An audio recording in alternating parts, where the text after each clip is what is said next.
विशेष करके बीआरबीयू बिहार यूनिवर्सिटी के छात्र छात्राओं प्रशिक्षुओं का बहुत बहुत स्वागत है हमारे इस यूट्यूब चैनल एजुकेशनल प्लेटफॉर्म में।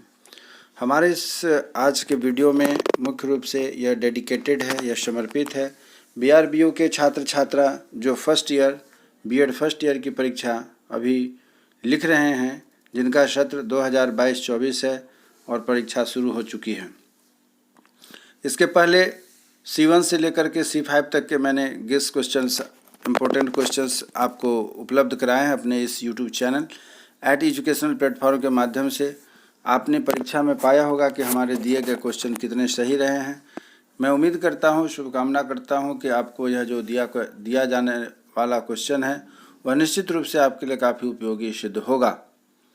चलिए, अपने इस प्रश्नों की सीरीज को आगे बढ़ाने से पहले एज यूजुअल आपसे आग्रह करता हूँ, रिक्वेस्ट करता हूँ कि यदि आप हमारे इस यूट्यूब चैनल पर नए हैं और हमसे जुड़े रहना चाहते हैं तो कृपया हमारे इस चैनल को सब्सक्राइब करें एजुकेशनल प्लेटफॉर्म को, जहां से आप पढ़ाई विशेष करके बीएड, डीएलएड, एमएड तथा शिक्षा और रोजगार से जुड़ी हुई जो भी इन्फॉर्मेशन आपके लिए अच्छी होगी, नई होगी, वह निश्चित रूप से लेकर के मैं आपके साथ उपस्थित होऊंगा।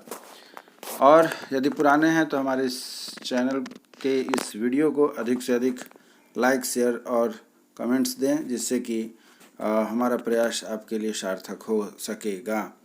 चलिए आगे बढ़ते हैं, ज़्यादा समय नहीं लेते हुए। एक चीज़ मैं बताना चाहता हूं कि आप जब इस क्वेश्चन को देखेंगे तो हो सकता है आप घबरा जाएं, परेशान हो जाए कि सर आपने इतना सारा क्वेश्चन दे दिया है, समय हमारे पास नहीं, लगता है पूरा सिलेबस दे दिया है। तो आप इसमें घबराएं नहीं। यहाँ जो प्रश्न मैं दे रहा हूँ, इस प्रश्न को देने का अभिप्राय यह है कि यह जो प्रश्न दिया जा रहा है वह इसलिए नहीं दिया जा रहा है कि बहुत सारे क्वेश्चन हैं। इतने तरह के प्रश्न आपको घुमा करके पूछे जा सकते हैं जिसका आंसर एक ही होगा। आप इस बात को देख करके परीक्षा में घबराएं नहीं कि कितने प्रश्न सर आप गेस कर रहे हैं या इम्पोर्टेंट बता रहे हैं। एक प्रश्न के लिए इतने सारे प्रश्न एक नंबर में। तो आपको मैं बताना चाहता हूँ, इसमें घबराने की बात नहीं है। किसी भी प्रश्न को कितने तरीके से घुमा करके पूछा जा सकता है, इस चीज़ को आप ध्यान में रखें और आप अपनी तैयारी को ऐसे रखें कि इसमें से जितना भी तरीके से घुमा करके पूछे आप उसका जवाब आसानी से दे सकें। तो घबराने की बात नहीं है। आपको मैं शुरू में बता रहा हूं कि घबराएं नहीं और वीडियो को स्किप करके ना देखें, इससे आपको लाभ नहीं मिलेगा। लाभ पूर्ण लेना है तो इसके लिए आराम आराम से देखें, समझ समझ करके देखें और आगे बढ़ें और वीडियो स्किप ना करें। साथ ही साथ घबराएं नहीं, क्वेश्चनों की संख्या ज़्यादा नहीं, कितने तरीके से प्रश्न पूछे जाते हैं, एक प्रश्न को कितने तरीके से घुमा करके पूछा जाएगा और उत्तर सबका एक ही होगा। इसलिए आप इसमें परेशान ना हो और वीडियो को आराम आराम से चला करके शुरू से आखिरी तक देखें, समझने का प्रयास करें। फिर भी यदि कोई दिक्कत हो तो हमें कमेंट्स के द्वारा अपना जो सुझाव है दे सकते हैं। चलिए आगे बढ़ते हैं। पहला प्रश्न है यूनिट 1 से, लिंग का अर्थ एवं लिंगीय विभेद के कारणों की विवेचना करें भारतीय संदर्भ में।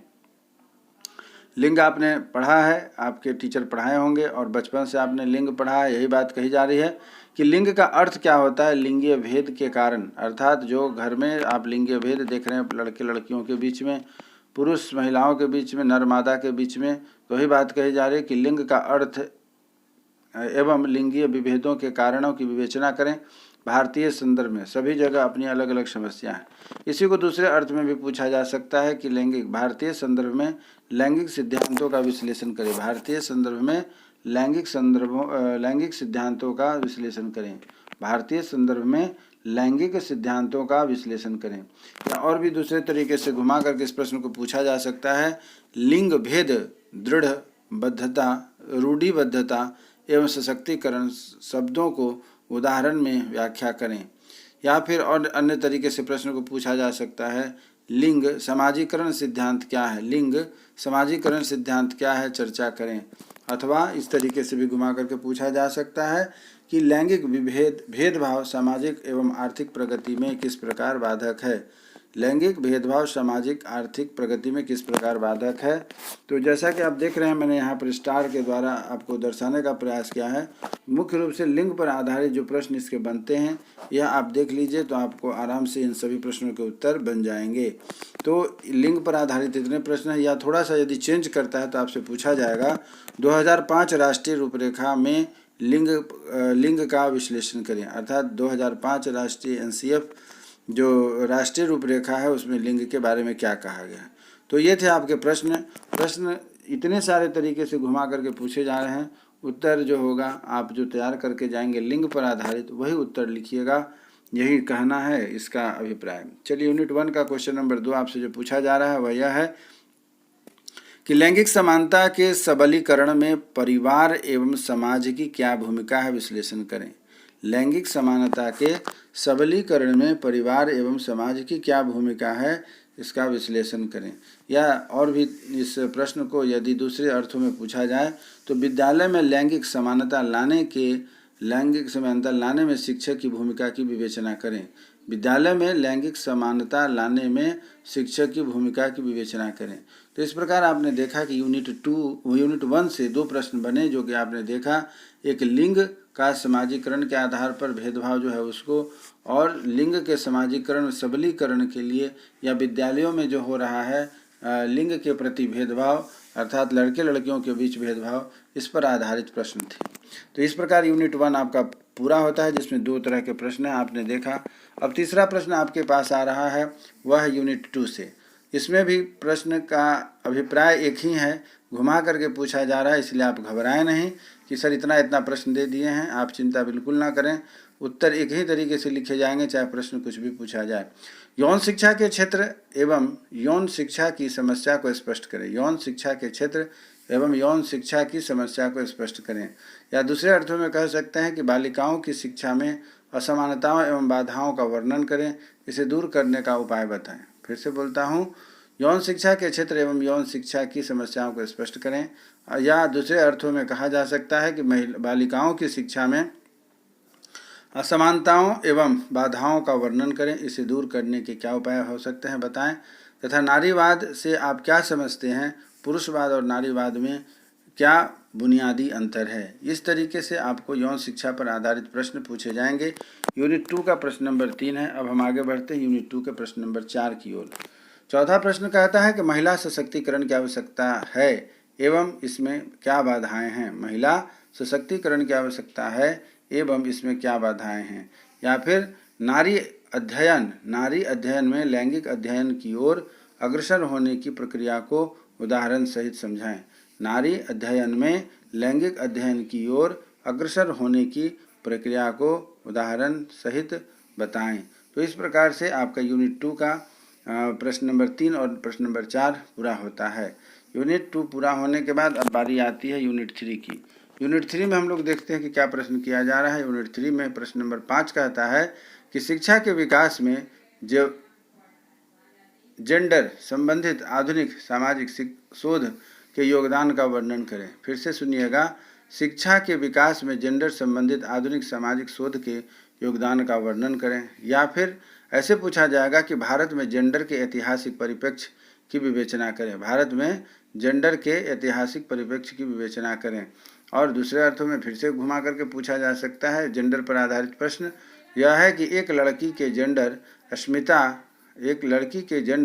अस्मिता के निर्माण में परिवार की भूमिका का विश्लेषण करें। एक लड़की के जेंडर अस्मिता के निर्माण में परिवार की भूमिका का विश्लेषण करें। तो आपने देखा कि एक जेंडर पर आधारित प्रश्न को कितने तरीके से घुमा करके पूछा जा सकता है। आप इसलिए चिंता ना करें कि सर बहुत सारे प्रश्न दे दिए। नहीं, मैं बहुत सारा प्रश्न नहीं दिया हूं और ना ही देने की हमारी इच्छा है। मेरा प्रयास है कि अगर प्रश्न घुमा करके कई बार देखे जाते हैं सिलेबस में टॉपिक एक ही रहता है और वहां से प्रश्न घुमा करके आ जाते हैं, जिससे बच्चों को दिक्कत होती है। इसीलिए मैंने थोड़ा सा उसमें अन्य तरह से बताया है। यूनिट 3 का दूसरा क्वेश्चन है वह है कि बालिका विद्यालयकरण की समस्या एवं समाधान की समीक्षात्मक वर्णन करें। बालिका विद्यालयकरण की समस्या एवं समाधान की समीक्षात्मक वर्णन करें। या फिर दूसरे अर्थों में कहा गया कि विद्यालयी पाठ्यक्रम में लैंगिक समानता को कैसे स्थापित किया जा सकता है। विद्यालयी पाठ्यक्रम में अर्थात स्कूलिंग जो करिकुलम है उसमें कैसे लैंगिक समानता को स्थापित किया जा सकता है, जिससे कि वह हमारे जब करिकुलम में हो जाएगा तो फिर उसमें विभेद की बात नहीं उठती है। इसीलिए बात कहा गया है कि विद्यालयी पाठ्यक्रम में लैंगिक समानता को कैसे स्थापित किया जाए। तो इस प्रकार आपने देखा कि यूनिट 3 का प्रश्न नंबर 6 पूरा हो जाता है। अब हम लोग आगे बढ़ते हैं यूनिट नंबर 4 की ओर। इसमें भी 2 प्रश्न हैं। यूनिट नंबर 4 का कहता है कि सामाजिक सिद्धांत के आलोचनात्मक समीक्षा करें। सामाजिक सिद्धांत की आलोचनात्मक समीक्षा करें। भारतीय संदर्भ में यह सिद्धांत कितना उपयुक्त है। या फिर ऐसा कहा जा सकता है कि सामाजिक समानता की अवधारणा की स्पष्ट व्याख्या करें। तो इस तरीके से सातवां जो प्रश्न है सामाजिक सिद्धांत पर सामाजिक समानता पर आधारित है। एक बार फिर से मैं रिपीट करता हूँ, भारतीय सिद्धांत की आलोचनात्मक समीक्षा करें। भारतीय संदर्भ में यह सिद्धांत कितना उपयुक्त है। या फिर यूँ कहिए कि सामाजिक समानता की अवधारणा की स्पष्ट व्याख्या करें। और प्रश्न नंबर 8 है जो कि यूनिट नंबर 4 का दूसरा प्रश्न है। प्रश्न नंबर 8 कहता है पितृसत्ता क्या है। भारतीय समाज में प्रचलित कुछ पितृसत्ता प्रथाओं का उदाहरण दें। प्रश्न है पितृसत्ता क्या है। भारतीय समाज में प्रचलित कुछ पितृसत्तात्मक प्रथाओं का उदाहरण दें। इस प्रकार यूनिट 4 के दोनों प्रश्न पूरे हो जाते हैं। अब हम लोग चल रहे हैं यूनिट नंबर 5 के जो 2 प्रश्न बचे हैं उस पर, जिसमें से आपको किसी एक प्रश्न का उत्तर देना है।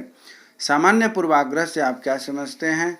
वर्ग कक्ष में पूर्वाग्रह के संकट का वर्णन करें। सामान्य पूर्वाग्रह से आप क्या समझते हैं। वर्ग कक्ष में पूर्वाग्रह के संकट का वर्णन करें।